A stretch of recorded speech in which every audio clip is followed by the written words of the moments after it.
Halo teman-teman, selamat datang kembali dalam podcast Journey Wealth.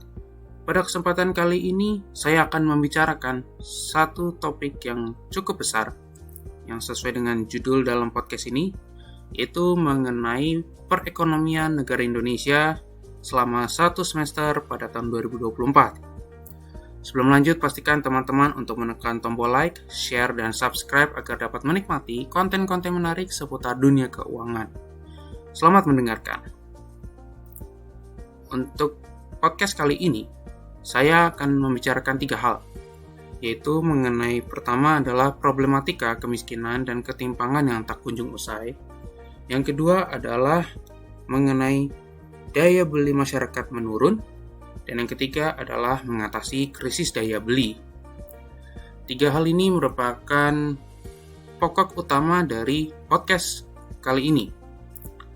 Tentunya saya di sini tidak menggunakan skrip, tapi saya membuat beberapa poin-poin penting, yaitu berupa data-data yang dapat mungkin teman-teman search juga, dapat googling, dapat teman-teman cari, karena data-data ini bersifat umum dan sumbernya rata-rata adalah dari Badan Pusat Statistik dan juga dari media-media yang ada. Jadi mari kita langsung aja. Yang pertama adalah mengenai problematika kemiskinan dan ketimpangan yang tak kunjung usai. Sini saya akan bacakan dulu. Ada 2 hal atau 2 kategori mengenai problematika kemiskinan dan ketimpangan. Pertama adalah membahas dari sisi positifnya terlebih dahulu, yaitu di mana berdasarkan hasil survei Sosial Ekonomi Nasional atau Susenas pada bulan Maret 2024, angka kemiskinan di Indonesia yang dipotret berada pada angka 9,03%, atau setara dengan sekitar 25,22 juta orang. Kemudian pada Maret 2024, indeks kedalaman kemiskinan tercatat sebesar 1,461, nurun 0,092 poin jika dibandingkan dengan Maret 2019 sebesar 1,553.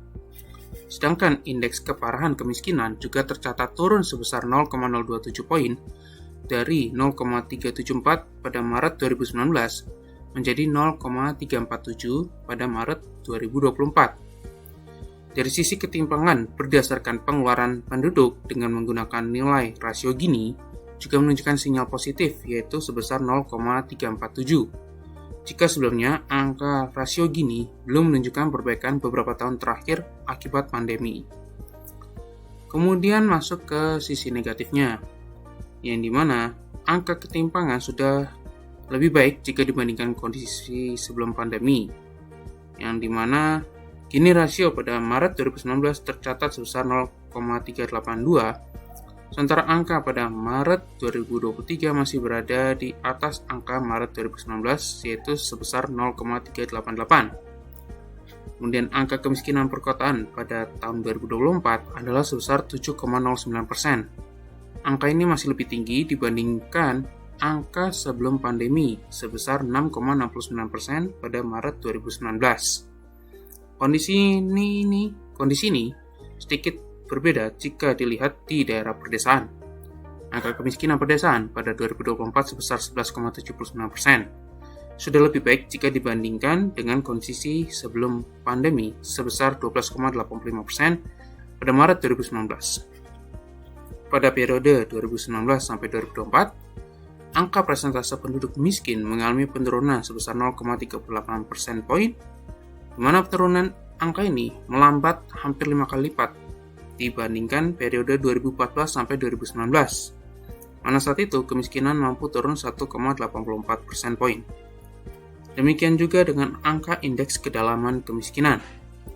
Pada periode 2019 sampai 2024, angka ini mengalami penurunan sebesar 0,092 poin, melambat sekitar 2 kali lipat dibandingkan dengan periode 2014 sampai 2019, di mana indeks kedalaman kemiskinan mampu turun 0,2 poin. Tingkat keparahan juga menunjukkan pola serupa. Pada periode 2019 sampai 2024, indeks keparahan kemiskinan mengalami penurunan sebesar 0,027 poin, melambat lebih dari 2 kali lipat dibanding periode 2014 sampai 2019, di mana indeks keparahan kemiskinan mampu turun 0,061 poin. Kemudian mutu modal manusia pada rumah tangga miskin masih menjadi sorotan. Masih dari publikasi yang sama, bahwa kepala rumah tangga miskin di perkotaan sebesar 58,05%-nya atau 6 dari 10 kepala rumah tangganya berpendidikan SD sederajat ke bawah. Dari apa yang sudah saya sampaikan berupa data atau informasi yang saya bacakan, tentunya ini menjadi sebuah hal yang patut dicermati oleh kita semua. Mungkin kita semua tidak memiliki latar belakang seorang ekonom atau mungkin mengerti mengenai makroekonomi, tapi setidaknya di sini menunjukkan bahwa bangsa Indonesia atau negara Indonesia sendiri masih mengalami sebuah permasalahan, yaitu problem kemiskinan dan ketimpangan dari segi ekonomi. Dengan permasalahan kemiskinan dan ketimpangan ini, di sini saya bisa simpulkan beberapa hal, yaitu di mana meskipun adanya penurunan dari segi indeks, tetapi cenderung melambat dibandingkan tahun-tahun sebelumnya, apalagi dengan menggunakan kisaran 5 tahunan.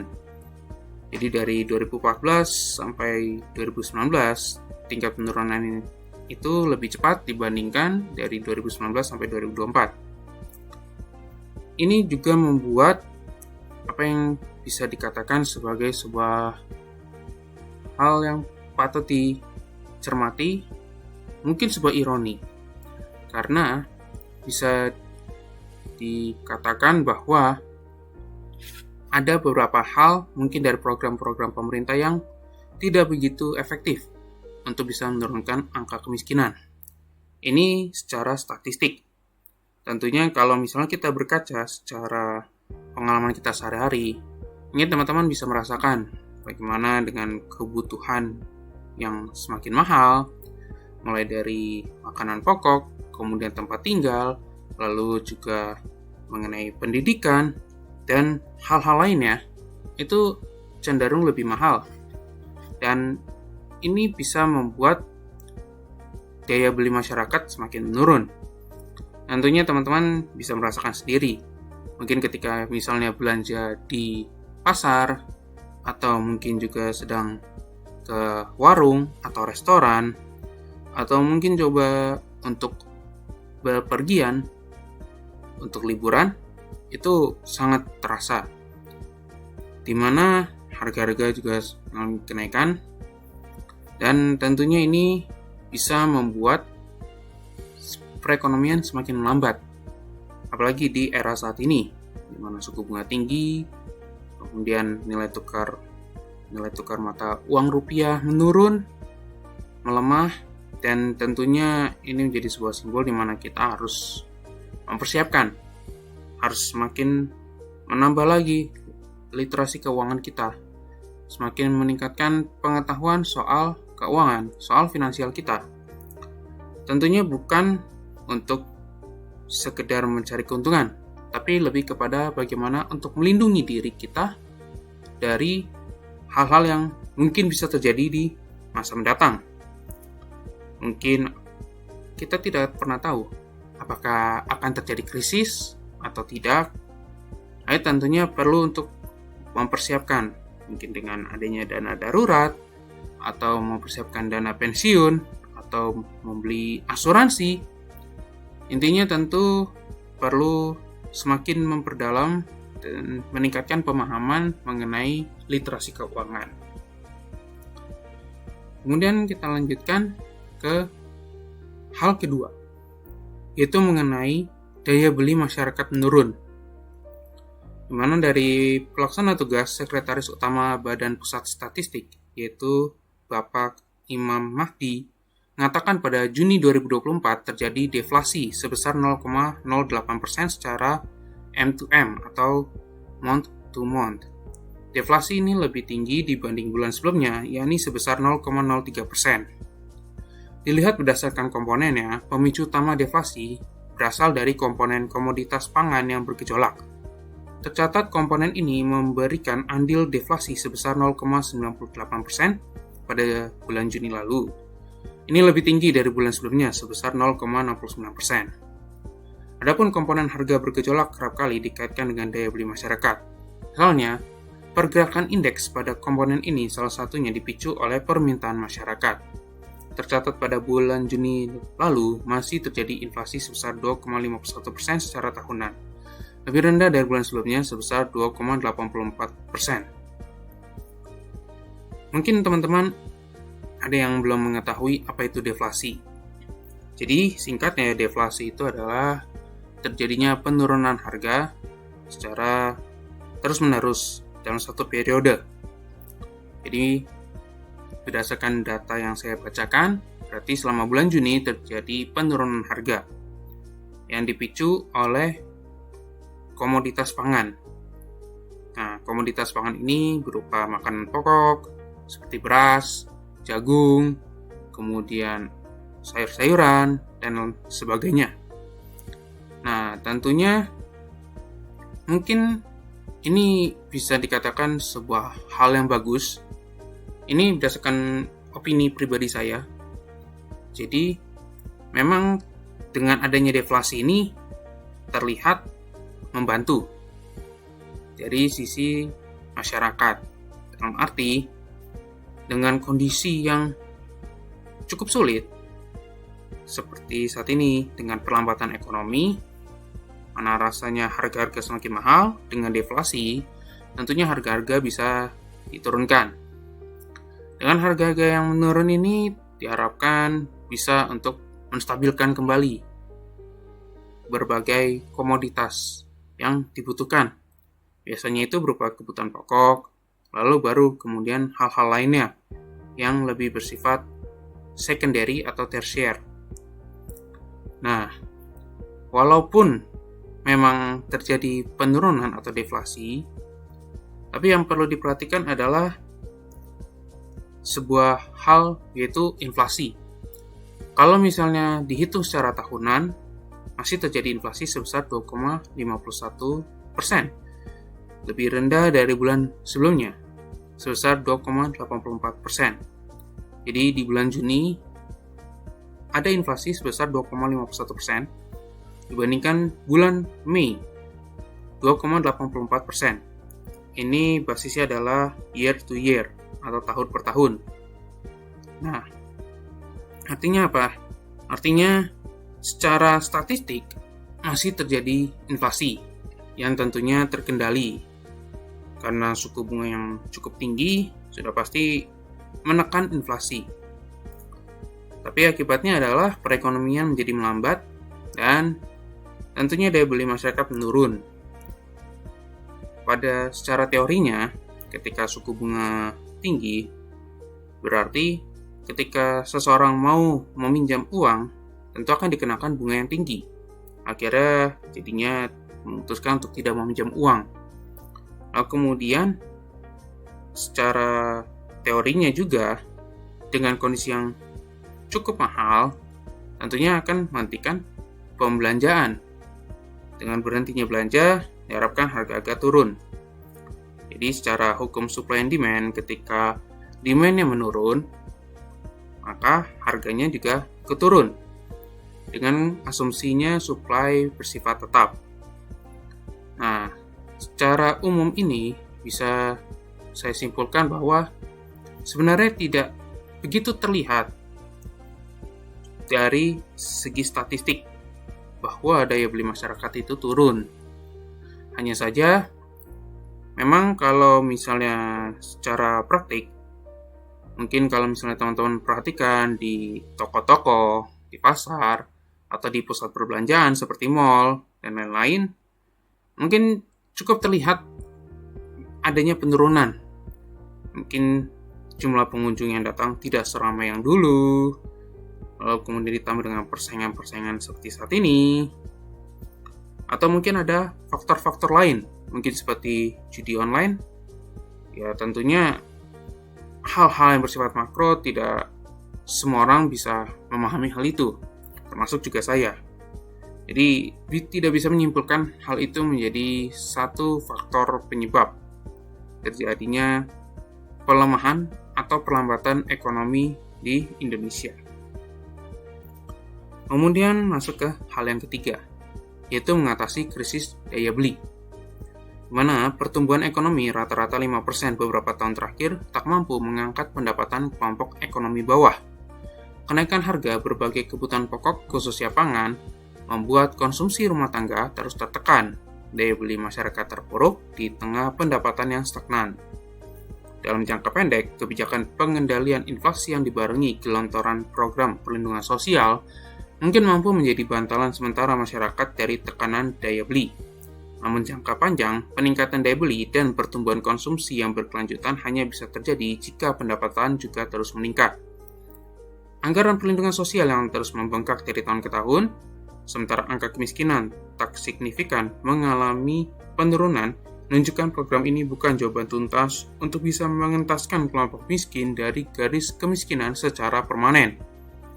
Berbagai faktor seperti pergerakan suku bunga Amerika Serikat yang berdampak pada nilai tukar rupiah, perubahan iklim, dan tensi geopolitik yang bisa memicu lonjakan harga pangan atau energi masih berpotensi membuat lonjakan harga akan berlanjut. Dengan ketergantungan besar perekonomian pada konsumsi domestik dan kontribusi konsumsi pada pertumbuhan ekonomi mencapai 55%, melambatnya konsumsi membuat kita juga terus terjebak pada pertumbuhan ekonomi moderat di bawah potensi yang menurut ekonom sekitar 7%. Pertumbuhan ekonomi rata-rata 5% beberapa tahun terakhir terbukti tak cukup untuk mengangkat taraf ekonomi dan pendapatan kelompok ekonomi bawah serta menciptakan lapangan kerja bagi 7,86 juta pengangguran dan 3 juta angkatan kerja baru yang setiap tahun masuk ke pasar kerja. Pertumbuhan yang terjadi juga tak cukup berkualitas dan tak inklusif karena jumlah tenaga kerja yang bisa diserap terus menurun dan meninggalkan sektor-sektor yang menyerap banyak tenaga kerja. Terobosan baru untuk mengatasi tingginya pengangguran terbuka diperlukan jika kita ingin meningkatkan pendapatan, daya beli, serta konsumsi domestik sebagai motor utama pertumbuhan ekonomi nasional. Bisa saya katakan bahwa ini adalah sebuah hal atau satu hal yang perlu untuk benar-benar dicermati, bahwa salah satu faktor utama mengapa terjadinya pelambatan ekonomi, mengapa terjadinya kemiskinan dan ketimpangan yang tidak kunjung usai, mengapa adanya bisa dikatakan daya beli masyarakat yang menurun, itu salah satu faktor terbesar itu adalah pendapatan yang naiknya itu tidak signifikan dibandingkan dengan harga-harga kebutuhan yang jauh lebih tinggi. Nah, mungkin teman-teman merasakan bagaimana ketika misalnya gajian atau misalnya mungkin dapat uang hasil bekerja, dari tahun ke tahun pertumbuhannya itu tidak secepat harga-harga barang. Karena harga-harga barang naiknya sangat cepat, sementara kenaikan pendapatan itu cenderungnya lambat. Atau mungkin bahkan beberapa teman-teman mungkin merasa bahkan tidak bertambah, tidak naik. Nah, oleh karena itu di sini bisa saya katakan bahwa ada banyak hal, ada banyak faktor yang mempengaruhi. Tentunya pemerintah sudah berusaha mungkin dengan bansos, dengan berbagai program dan kebijakan yang terlepas dari unsur politik apapun itu, yang diharapkan itu bisa menurunkan tingkat kemiskinan dan juga bisa memperkuat perekonomian. Hanya saja, seperti yang sudah dikatakan sebelumnya, bahwa hal-hal tersebut itu tidak cukup berkualitas untuk bisa meningkatkan taraf hidup masyarakat. Dalam artian, itu hanya sebuah solusi jangka pendek. Dengan adanya bansos-bansos, kemudian adanya semacam keringanan pajak atau keringanan suku bunga, selama pandemi kemarin itu hanya bersifat sementara dan tentunya perlu untuk adanya peningkatan pendapatan. Secara teori, peningkatan pendapatan sudah pasti meningkatkan daya beli masyarakat karena uang yang dimiliki jauh lebih banyak untuk bisa dibelanjakan. Tentunya dengan daya beli yang meningkat, sudah pasti konsumsi rumah tangga atau konsumsi domestik sudah pasti meningkat. Di mana di Indonesia sendiri, pertumbuhan ekonomi itu masih berpusat kepada konsumsi dibandingkan dengan investasi atau ekspor impor. Nah, tentunya dari segi pemerintah perlu ada terobosan baru. Entah itu mungkin dengan adanya investasi, menarik investor-investor luar untuk menanamkan modal di Indonesia, entah dengan berbagai program atau kebijakan apapun, atau mungkin juga ada hal-hal lain yang bisa digunakan, tidak hanya sekedar menggunakan instrumen kebijakan moneter dan kebijakan fiskal. Tentunya dengan program-program yang ada, diharapkan ya tentunya bisa mengatasi permasalahan dari daya beli masyarakat. Saya bisa menyimpulkan dari 3 hal yang sudah dibahas, bahwa memang sekilas perekonomian Indonesia itu terlihat kuat dari segi luaran. Tapi kalau misalnya dilihat lebih detail lagi di dalam, itu banyak hal yang membuat perekonomian Indonesia itu rapuh.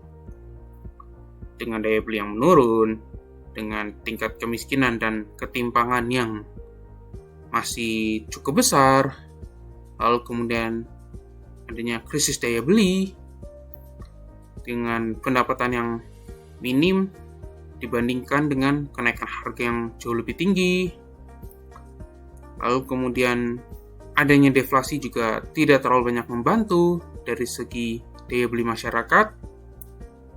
Tentunya ini menjadi sebuah sinyal atau rambu-rambu bagaimana kita harus bersiap dalam hal untuk mengatur keuangan pribadi kita. Mungkin teman-teman memiliki ada banyak hal yang harus teman-teman tanggung. Entah itu mungkin dari keluarga, orang tua, istri, anak-anak, atau saudara, atau hal apapun itu. Tentunya ini bisa menjadi sebuah hal yang patut untuk dicermati. Gimana dengan kondisi saat ini, sudah pasti perlu untuk saya bisa katakan sebagai frugal living, yaitu bersikap hemat, hidup hemat dengan mengatur pengeluaran.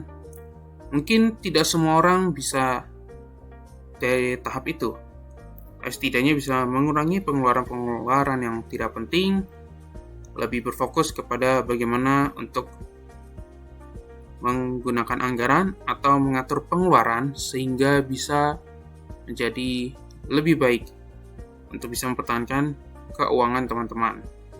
Di samping itu juga mungkin ada beberapa teman-teman yang perekonomiannya mampu, mungkin bisa coba untuk buka bisnis atau mungkin menghasilkan ide-ide lain dengan investasi atau apapun itu, yang tentunya paling nggak harus ada pendapatan atau penghasilan sampingan, harus ada sumber pendapatan kedua, tidak hanya bergantung kepada satu tempat. Karena kalau kita hanya bergantung pada satu tempat saja, itu cukup sulit ketika misalnya terjadi hal-hal yang mungkin tidak diinginkan, entah itu PHK, entah itu terjadi kebangkrutan. Ya tentunya perlu untuk persiapan, siap untuk bisa menciptakan sumber penghasilan kedua atau sumber penghasilan lainnya yang dapat membantu teman-teman semua. Memang dalam konteks kali ini memang lebih bersifat makro, jadi sebenarnya memang tidak terlalu banyak hal yang bisa dibahas untuk aspek mikro atau aspek dari keuangan pribadi. Tapi dengan ini diharapkan ya teman-teman bisa untuk lebih memperhatikan situasi perekonomian nasional atau bahkan situasi perekonomian global yang dimana bisa membuat teman-teman untuk lebih memperhatikan, lebih bersiap-siap untuk menghadapi masa-masa yang tentunya tidak diketahui apa yang akan terjadi di masa mendatang. Jadi saya rasa cukup sampai segitu saja untuk podcast kali ini. Mungkin teman-teman ada pendapat atau komentar bisa langsung tuliskan di kolom komentar.